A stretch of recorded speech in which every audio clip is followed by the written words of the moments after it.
Want to know something crazy? There's home buyers there that actually believe they need to know everything about home buying before they've ever bought a home. I mean, ever bought a home. I don't know about you, but that's really not how life works. So, if you're a first-time home buyer, please listen up. You don't have all the answers, and that's perfectly okay. You literally cannot overlook these if you're shopping for a home for the first time. Stop falling in love with staging. It's there as a visual distraction. And trust me, I know this because we stage almost every property we list.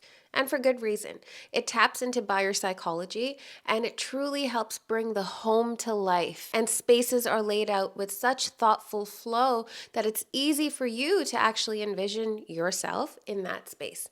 But stop falling in love with staging. No one really lives that way. If you do live like that, please, dear God, you're my ideal client, call me. You gotta look past staging to see if it's functional for what you need. Next.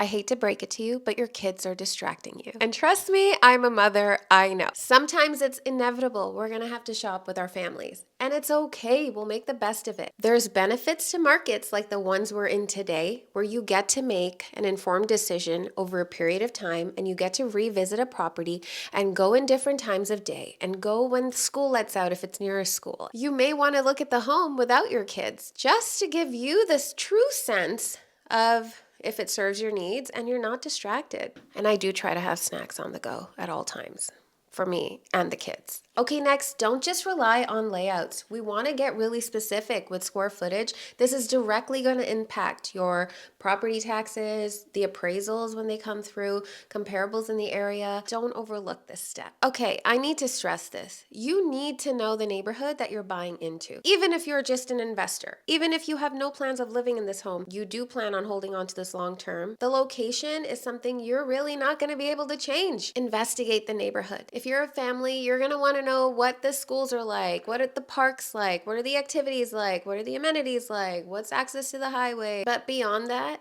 you want to know about the appreciation in that neighborhood. You get that with some local knowledge, but also forget going that deep. At a minimum, drive the street at different points in the day.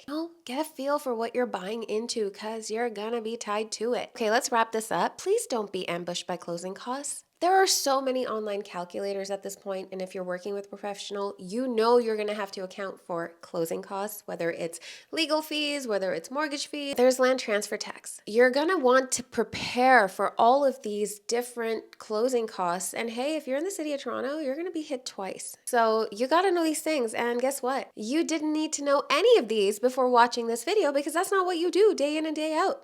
So if you're making a purchase for the first time, please cut yourself some slack. You don't need to be the expert here and rely on trusted professionals to get you where you want to go.